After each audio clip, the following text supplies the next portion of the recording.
Why are you just standing there with your mouth gaping? You must be stunned and at a loss for words. Understandable. It is I, after all, Fontaine's most beloved star, Furina. I'm on a very tight schedule, so you're lucky to even get an appointment with me. Tea parties are a must for the well-mannered. If you'd like to learn the proper etiquette, I'd be happy to teach you. Boring. Isn't there anything else more interesting to do? Being too popular can be such a hassle. Who knew the people would adore me so much? It's pouring out here! Wait, the water levels aren't rising, are they? Wow, this would be the perfect location for shooting a film. The sun feels almost as hot as those studio lights I'm in front of all the time. Good thing there can only be one sun. Listen, there is a disturbing growling in the wind. That's the sound of a long-forgotten sea monster having a nightmare. Huh? Why is it having a nightmare? I don't know. Because fear has to manifest itself somehow? What a wild and desolate sight. Allow me to grant you the blessing of water.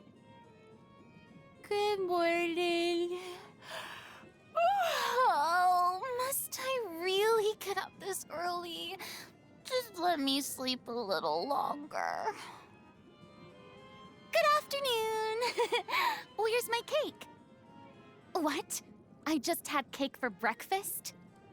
Oh, well, I think it's been long enough. Good evening. Mademoiselle Crabellita has been muttering about getting in shape lately, and even said that she wanted to drag me along with her.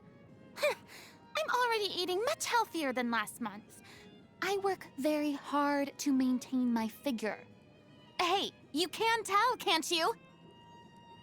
I'm getting sleepy myself. See you tomorrow. Remember to wake me up on time. Who are these people at the tea party? Why, they are my loyal followers, of course. All right, I suppose I'll introduce them to you. This is Mademoiselle Crabelletta, my most adorable maid, although she accidentally cuts my outfits from time to time. This is Surintendant Cheval-Moran, my reliable housekeeper who keeps my busy life in order. And finally, the one keeping everybody in line is Gentilhomme Usher, my loyal conferencier. I may have allowed you to participate in my tea party, but you'll still need to work hard to gain their approval.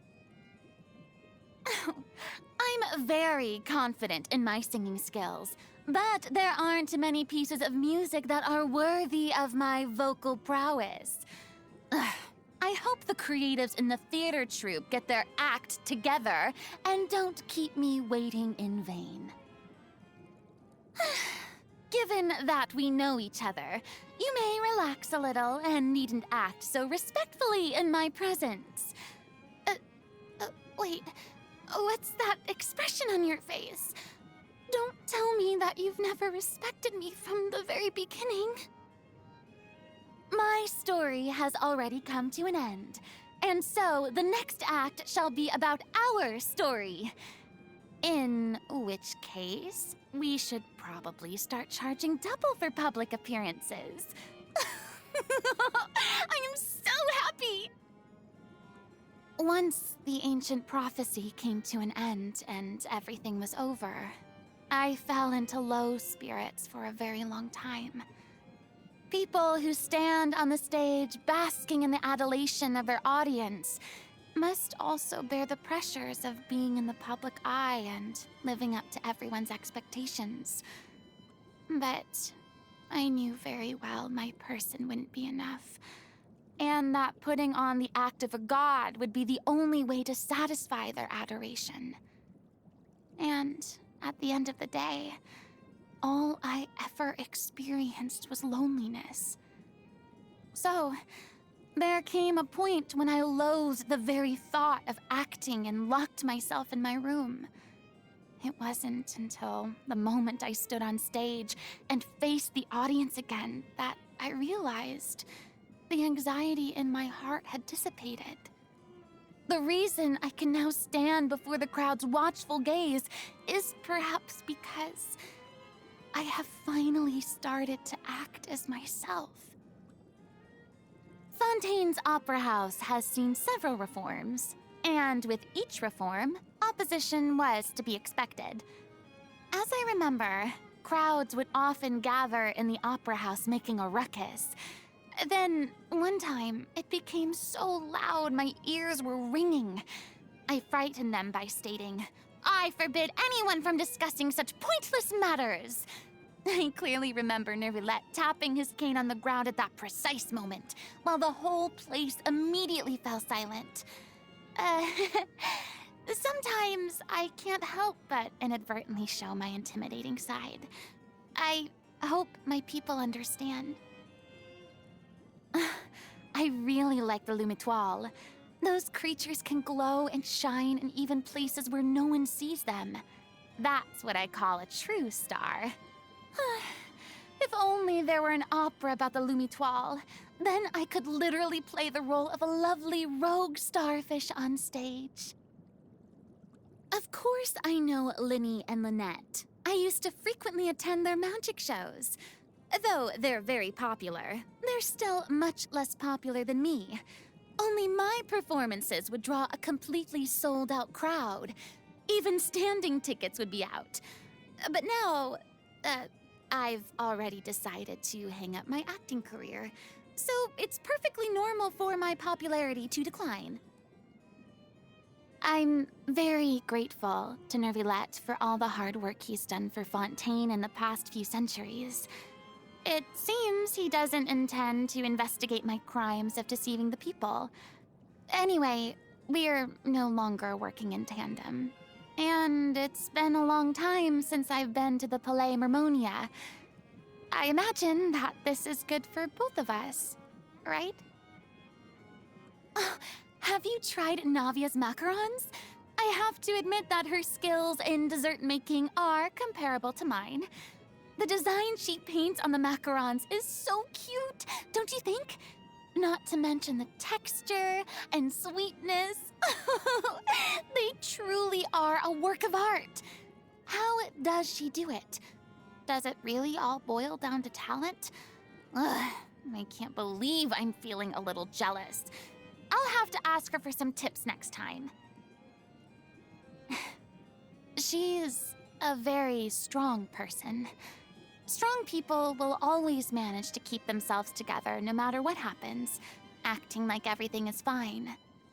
Doing so prevents other people around them from needlessly bearing additional pressure. I saw the duel between Callus and Chlorand, and I can say that in this respect, Navia is becoming more and more like her father. The knave? Who's that? Oh! I'd already forgotten about her. Keeping such a terrible figure like her in your mind will only give you nightmares. I've often seen Charlotte busily running back and forth lately. She still seems to be hoping to arrange an exclusive interview with me. No matter how many times I refuse, she still hasn't given up. To be honest, her persistence made me angry at first. But then she told me with a resolute look in her eyes that she wanted to let people understand the real Furina, and that she believed people would understand my troubles. I don't know how to respond to her kind intentions.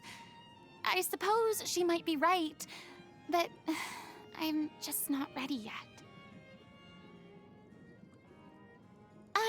I haven't communicated with him much, but Nervilette claims he's trustworthy, so I suppose he must be a good person.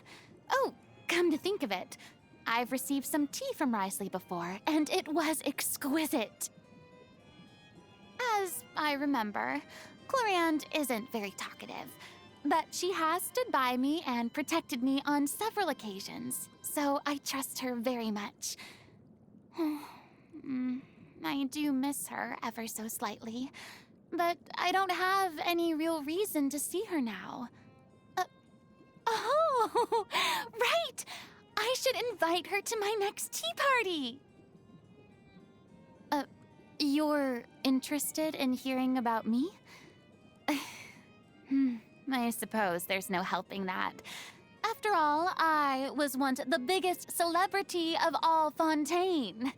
Every day, countless journalists would come flocking around me, trying to get the inside scoop on my personal life. So I have loads of experience rejecting them. Of course, I don't intend to use this experience on you. With the right delicacies, I might be willing to exchange some of my secrets. Someone recently recommended me to try surfing, so I went and gave it a shot. Keeping balance on the rolling waves was a little tricky at first, but I managed to get the hang of it pretty quickly. Maybe I'm just a natural surfer. Anyway, feeling the wind and waves up close and riding along the horizon was rather amazing. You should give it a try. If you have time, could you tell me more about your journey? I would love to hear all your fantastic stories. How should I put it? I easily feel interested in all kinds of things, but it isn't long before I feel bored again. Perhaps the more easily enthusiasm sparks, the more quickly it fades. But when I'm with you, I seem to constantly feel happy. Such an amazing feeling. Recently, I've been wondering if I've been a little too hard on myself in the past. In my efforts to maintain the reserved manner of a deity, I never got the chance to enjoy my life. Which is why I've become obsessed with shopping lately. I've bought many new precious things, like dazzling rainbow-colored tea bags, fully automated extendable cutlery, and a saddle especially made for riding seahorses. But in the end, I realized that most of the stuff I bought was useless, so I sent them all to the troupe to be used as props in performances. Strange. Before I bought those things, I was certain they would all be of good use to me. People love talking about the past and often regret the beautiful things that have now faded into history. They also love to talk about the future, as if they're willing to sacrifice everything for an uncertain tomorrow.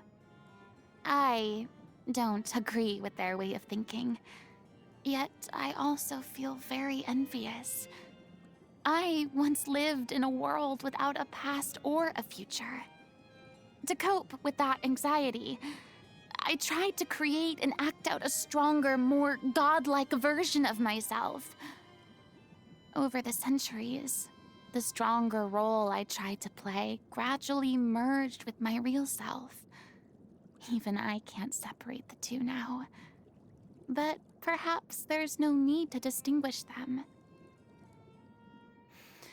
Experiences of the past have formed who I am now, and that flawed performance has also become the most important part of me. The Queen's Crown still doesn't have a sequel yet? Pity. A classic like that, where justice overcomes evil, never gets old. What sauce should I pick for my macaroni tonight? No one complains about exquisite confectionaries, but it'll take a lot of effort to make some that I like. Listen carefully. Desserts are like operas. Everything from choosing the characters to imagining the setting requires a lot of effort in order to make the final performance a hit.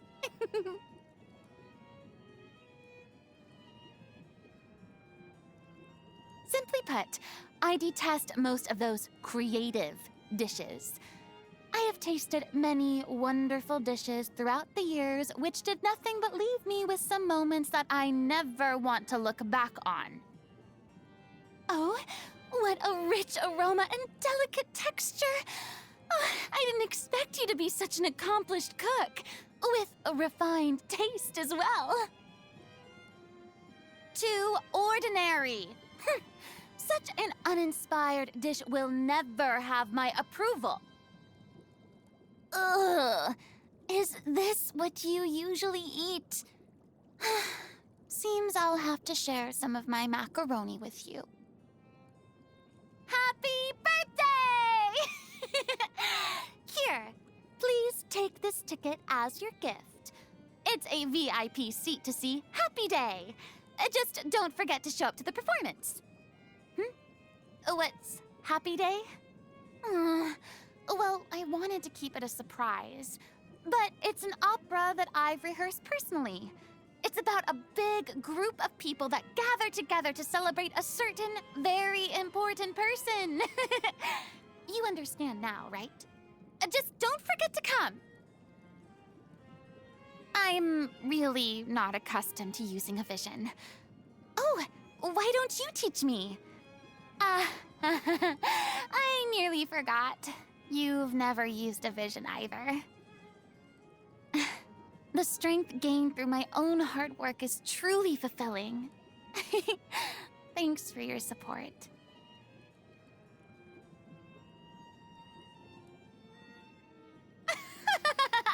That's more like it. As expected, my dazzling side comes through in any situation. I didn't know you cared so much about me. Does that mean that you still need my power?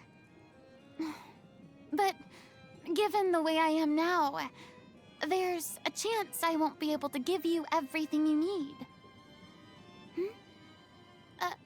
All you really care about is me? In that case, then let us act out our future journey together.